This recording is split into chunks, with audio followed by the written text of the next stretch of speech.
What's up guys?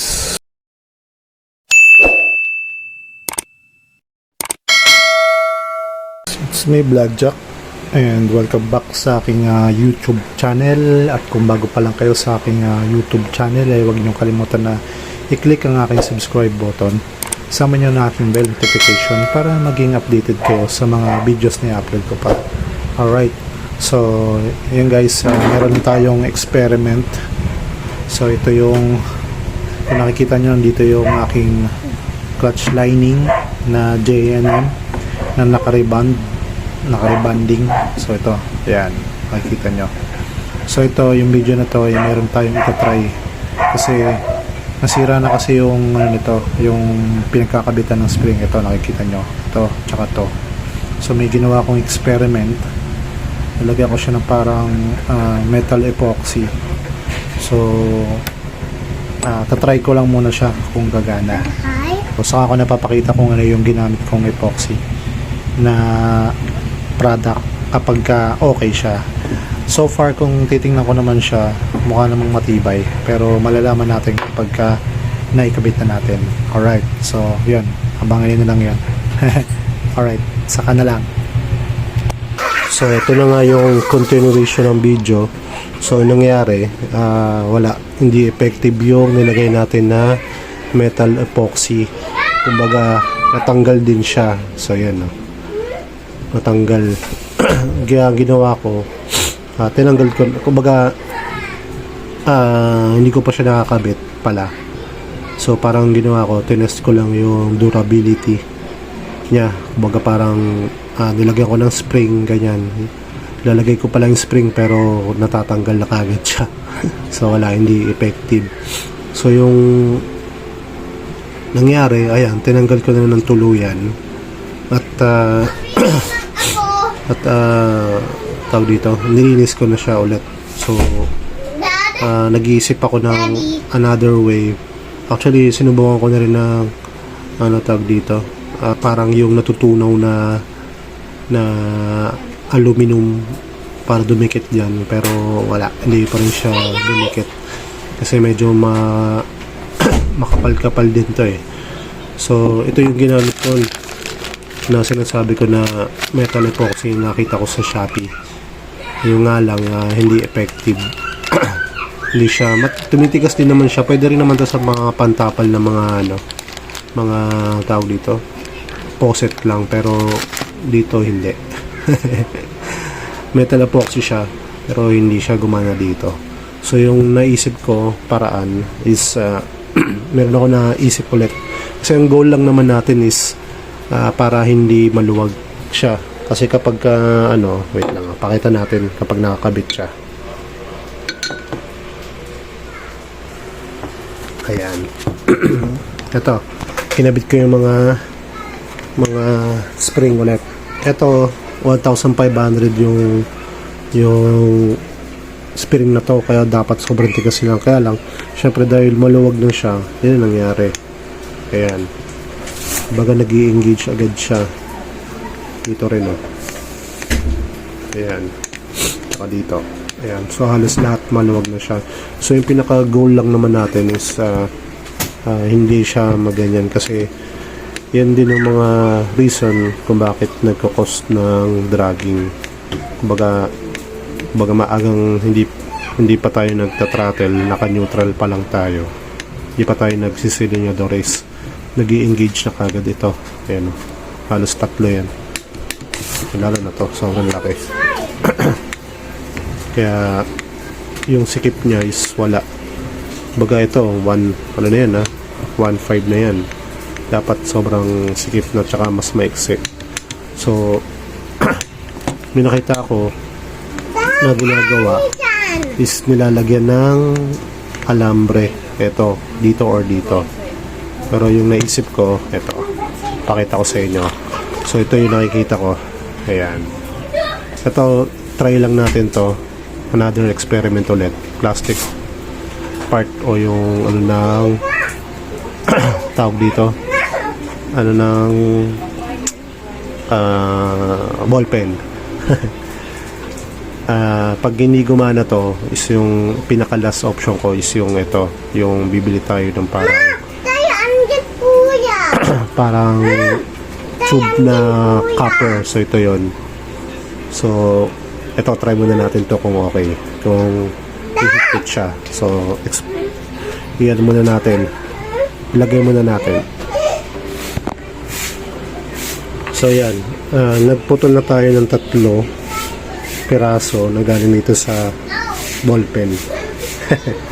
So ito yung kailangan natin. So ang gagawin natin is ilalagay lang natin siya dito sa spring dito, para baga parang mas pampakapal pa ng spring. So lagay muna natin siya. Alright, so yan, nalagay na natin. Yan, so ganito yung magiging itsura niya. Yan, kita pa. Yan, 3 yan.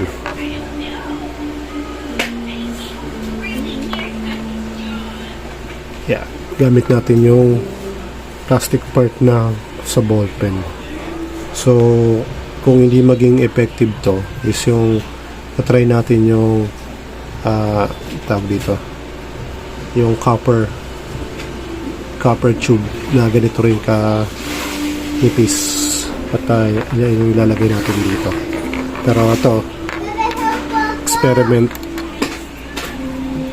second experiment, try muna natin. Right, so kabit na natin siya. Siya nga pala, nilagay ko siya dito sa may pinakamahabang hook, kasi dito natin siya ilalagay, dito sa part na to kung saan isasampa lang natin siyang ganyan. Tapos ang ipapasok natin ito, actually kaya sobrang luwag niya na is pareho na kasing damage yan pareho na may damage dito tsaka dito. Yan, dito tsaka dito. Yan o, dahil sobrang tigas nito. Actually kahit nung 1,000 o 1,000 lang ganyan nangyari.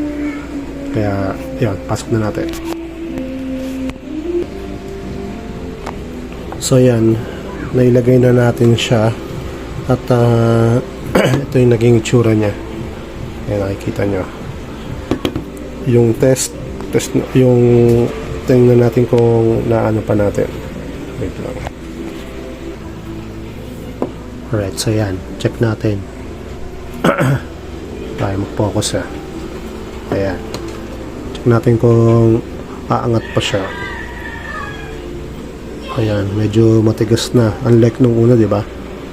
Sobrang tawag dito, sobrang luwag na, pero ito medyo maano pa, maangat-angat pa. So try natin i-adjust pa, kasi medyo lumubog ng konti pero sumikip naman, pero adjust pa natin. Wait lang. Kasama pa yung bahaw. So ito na. Yan. So yan, inangat ko na ng konti para dito mismo sa may pinaka-hook siya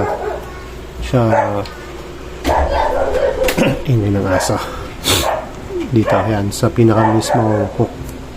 Yan, kita ba? Yan, diyan ko siya nalagay. So yan, medyo matigas naman yung part, medyo matigas naman yan, kasi hindi yan basta-basta na na tawag dito, nawawasak ng matinding pero tingnan natin kung okay. Pag hindi, try na lang ulit ng iba. So kaya lang naman natin ginagawa to is syempre masolusyonan pa natin yung mga ganito, kasi sayang naman kasi, pero medyo makapal pa naman yung aking lining. Yan, medyo makapal pa naman talaga. At hindi siya dragging. Pinano ko to yung rebonding. Hindi naman siya dragging. Kaya naman siya nagda-dragging kasi syempre umaangat agad to. Nag-i-engage agad sa bell. Ito, sabay-sabay sila na naka-neutral pa lang. Syempre kapag piniga na, minsan may iwan, minsan hindi sabay-sabay. Maganda pare-pareho yung tigas. So yan, kabit na natin. So yan, lagay na natin. So ganito yung magiging itsura niya. Ayan o. Ayan. Kita ba? Ayan, ganyan magiging itsura niya.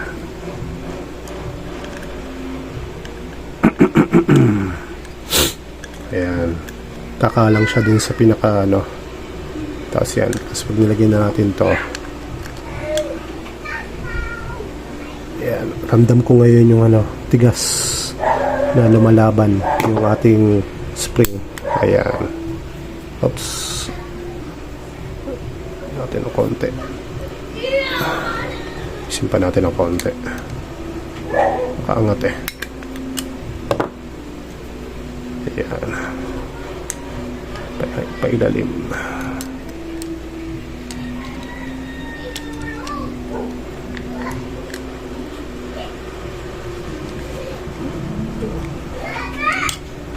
Alright.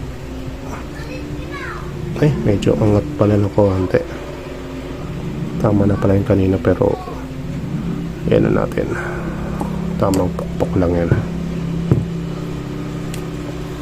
Tamang press.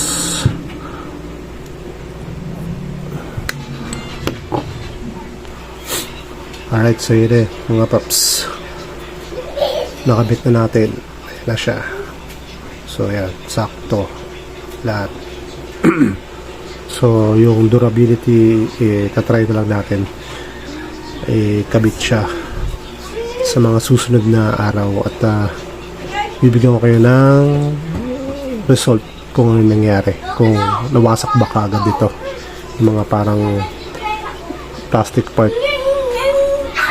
Pero yun, ano, yan o. Tigas. Hindi na siya basta-basta, ano, mapapaangat. Ayan. Parasado na tayo dyan. Kasi, ito 1.5 to.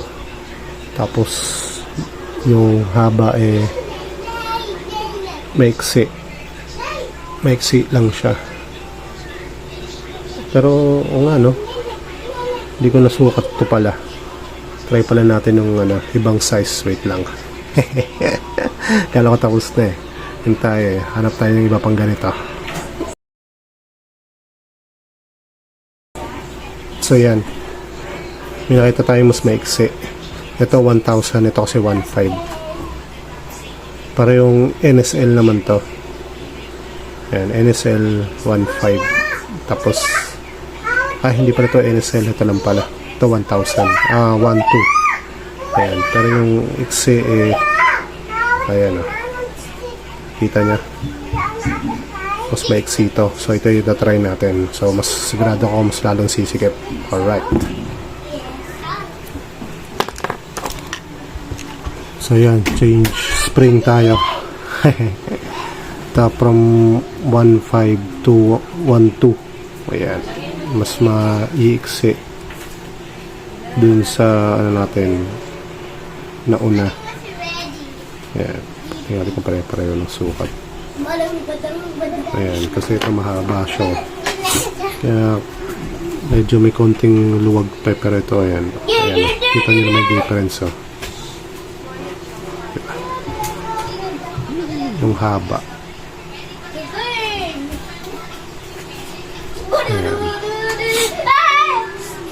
Ayan. So, yan. Kabit na natin. So, yan. Palit tayo from pula to violet. Sigurado ito. Sobrang sikip na to. Alright. So, yan. Nakikita nyo naman. Sock. 1.2. Tataka lang talaga ako pagka mga 1.5 na mahahaba. Tapos yung 1.2 iksi. Ito sobrang sikip oh. Lumalaban. Oh, ito yung the best. Ayan oh. First try pa lang oh. Swak na swak. Second.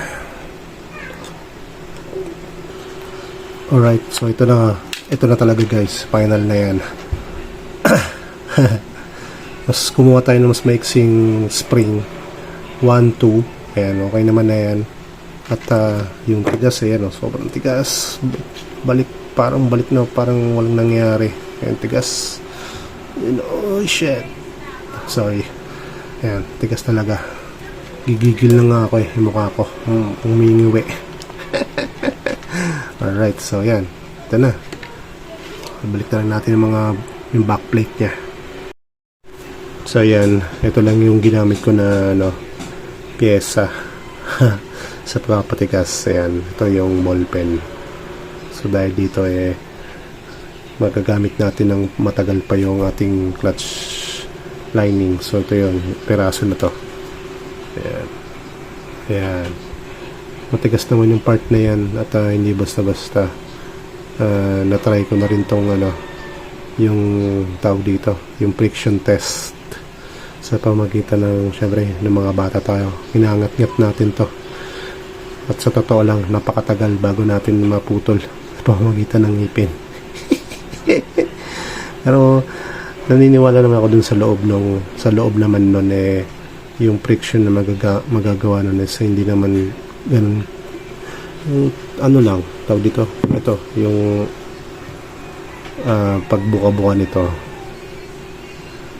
pagbuka nga nito na kaya nga nasira to pero syempre tiwala na lang din talaga.